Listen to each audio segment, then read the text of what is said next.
初代のソアラの 2800GT エクストラ。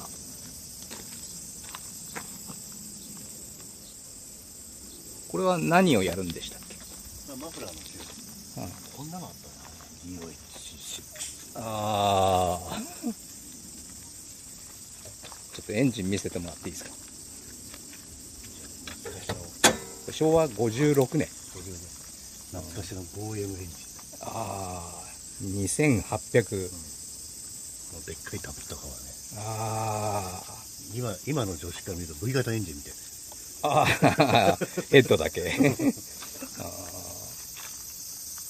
まあ、エンジンはともかくとして随分側、これワンオーナーって言ってましたもんね。側がめちゃくちゃ綺麗。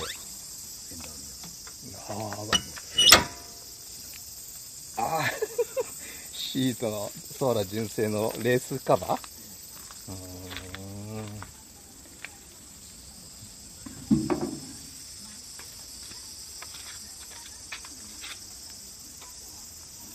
ドア開けて室内に乗ると感じですよ。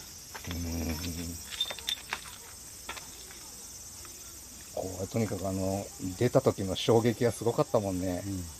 急に値段高くなってね、新車が確か。ハイストか。ああ、そうそうそう。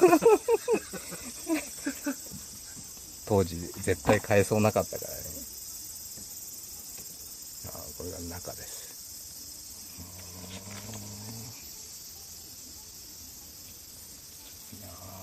デジパネですね。エンジン始動です。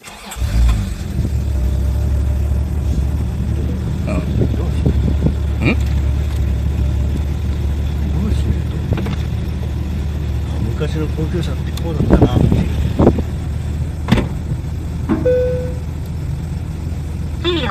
ああ、そういえば喋って。いつから言わなくなったかね。ああ、気づかなかったね。そういえば高い車はみんな言ってたよね。当たり前ようにあったよな。動くと、ドアを確認してくださいって、ハンドルだとね。ああ。このデジパネがすごかったよね、なんかね、当時は。しかも昔と暖気は済ましてますって書かなきゃいけない。ああ、大丈夫、ほら水温も上がってるし。ハンドルして喋る。昔後継者はみんな喋ったな。ああ。すごい。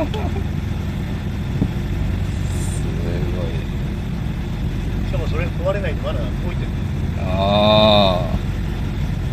これで今マフラーの音がうっさかったから、これを修理する。思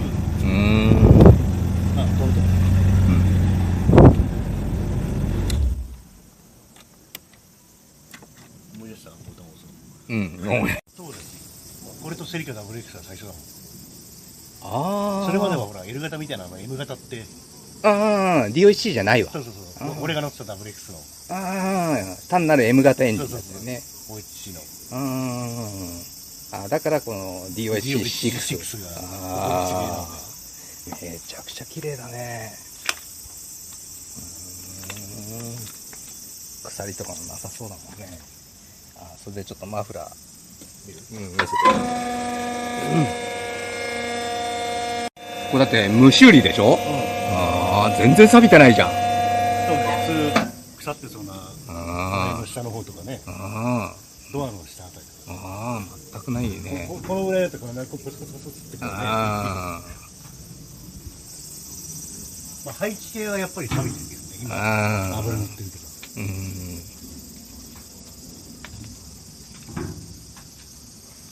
もう結局純正のマフラーっていうのは出てないんでしょ。それでなんか自分が前に個人バイオだみたいなアイコンを社外なんだけど、それをつくようにつくのにこの辺カットしてフランジつけない。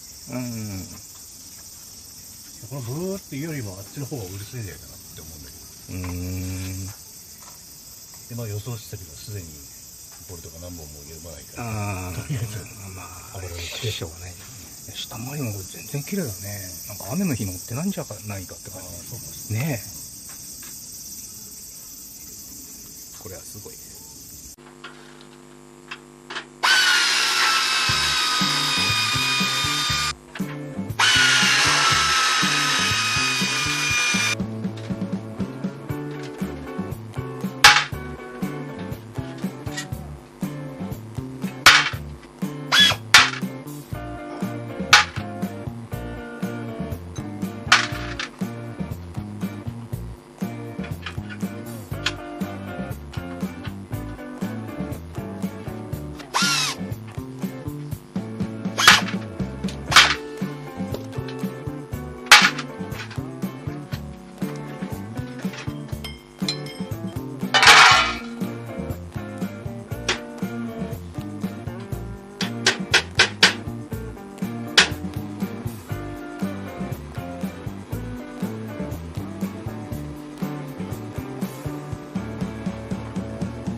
だけお客さんの持ち込みやつ